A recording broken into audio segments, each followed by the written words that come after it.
In the shadows of Quebec's underworld, a war was raging. A war without banners, oaths, or brutality for brutality's sake. It was violence with purpose, fear with precision, and at its core, a ghost. This is the story of Dave Termell, the silent kingpin of the Blood Family Mafia.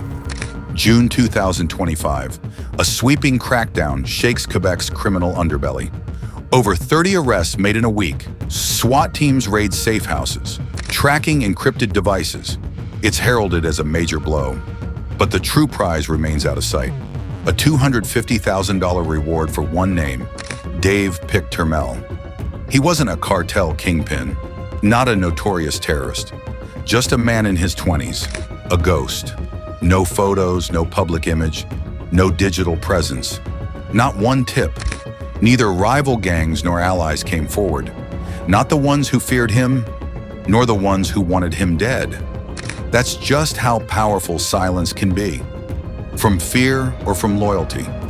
Clues were scattered, seemingly unconnected, but together they painted a terrifying picture. A small-time drug dealer vanishes in Lévis. An SUV explodes outside a biker stash house. No blast wave, just precision. A bungled kidnapping attempt leads to a lone death. A young body dismembered and burned, left outside a Hells Angels clubhouse. No fingerprints, no digital trail, just fire and silence, and a name hovering just out of reach. Whispers grew. Blood Family Mafia. BFM Young. Ruthless, structurally sound, and controlled from afar. Dave Termell emerged as the architect, the CEO of violence. His crew, precise, faceless, efficient, no patches, no oaths. Their brand wasn't tradition, it was brutality on demand. Targets weren't chosen for volume, they were curated. Cross him, you disappeared. Masks, Molotovs, messages hidden in flame. This wasn't chaos, it was branding. Brand DNA stamped in ash. Termell refused to pay the Hells Angels 10% street tax. In post-biker war Quebec, that was a declaration of war in itself. The biker war had fractured Quebec's organized crime landscape, leaving a power vacuum and endless head turns left unanswered. Termell exploited it. He built operations off burner phones and encrypted chats, orders relayed across Portugal, Morocco, Italy, but the end result, violence, unfolded here. Late 2022. Killings intensify, bodies dumped. No one claims responsibility. Project Maline, Quebec's elite task force, is launched. Their mission, trace the invisible threat, track crypto wallets, follow burner phone patterns, analyze flight traffic bouncing through time zones. Then the violence becomes strategic. Homes torched without evidence. No fingerprints, no drones, no digital residue, just controlled fires and loaded messages. June 2023, failed kidnapping of a high-ranking Hells Angels member. One dead. No hits claimed, but BFM identified. Police picked up silent zones, encrypted phone bursts, unexpected transfers. Now they had a name, and a war. Warrants for Turmel and Rubens Denny, BFM's quiet tactician, are issued. Charges, drug trafficking, organized crime leadership. But when police moved in, both had vanished. Molotovs throw fear onto the public stage in Lévis and Beauce. The home of a Hells Angels member is torched. No injuries. The message, we're not stopping. Clean operations, minimal evidence, no claims. Just coordination and escalation. Hostage situation. 4 people shot, 1 dead. No media coverage. But investigators link it to BFM, deal gone wrong, betrayal, purge. All are whispers still echoing behind closed doors. Project Maline hit hard, raids across Quebec. Lévis, Beauce, Trois-Rivières. 18 caught, guns, forged IDs, encrypted laptops seized. But no Termell, no Denis. Investigators believe they escaped months earlier. Ghost flights, false passports. Interpol quietly alerted. No manhunt, no leaks, just looming silence and rising tension. February 29th, 2024. Lisbon, Rubens Denny is arrested in a quiet sting. No struggle, no gunfire. In his room, several currencies, 2 encrypted phones, a notebook listing drop zones in Greece, Spain, and Rome. The trail heats up and points to Turmel's sureness.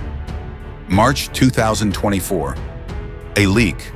2 sets of encrypted GPS coordinates arrive in Quebec's organized crime lab. No sender, no explanation. Possibly an insider cashing in on that $250,000 reward. The coordinates lead to a villa outside Rome. Tactical teams descend. No gunfire, no resistance. Termell stands, barefoot, in the hallway. Inside, 6 burner phones, forged French passports, stacks of SIM cards, encrypted USBs, and a hand-drawn map of Quebec's underworld. Italian authorities confirm identity. Termell is taken to Regina Coeli prison, the highest security in Rome. Now begins a legal standoff. Under EU law, Italy has jurisdiction for crimes committed on their soil. False documents, weapons, trafficking. Canada demands him for heavier charges: murder, terrorism, arson, organized crime leadership. 48 hours later, Canada files for extradition. Italy pauses. National sovereignty versus cross-border justice. Termell, for now, remains in Italy. Back in Quebec, Dennis awaits trial under protective custody. Charges: conspiracy, trafficking, indirect homicide links. He remains silent. Old Boyvin, the muscle behind the fires, is still missing. Interpol traces his path, but his network clouded by cryptic signals and plausible deniability. Serbia, Netherlands, Colombia.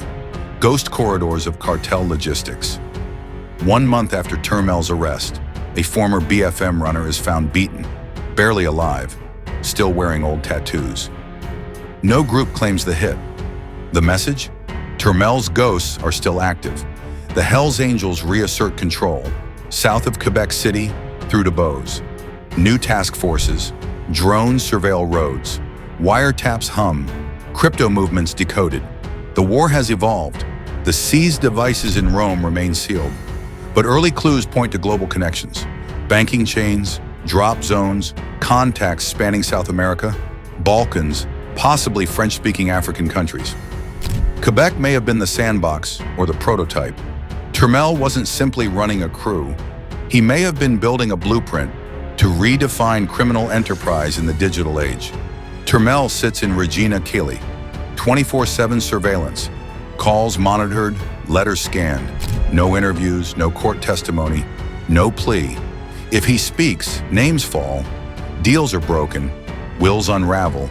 If he stays silent, the devices will have to tell the rest.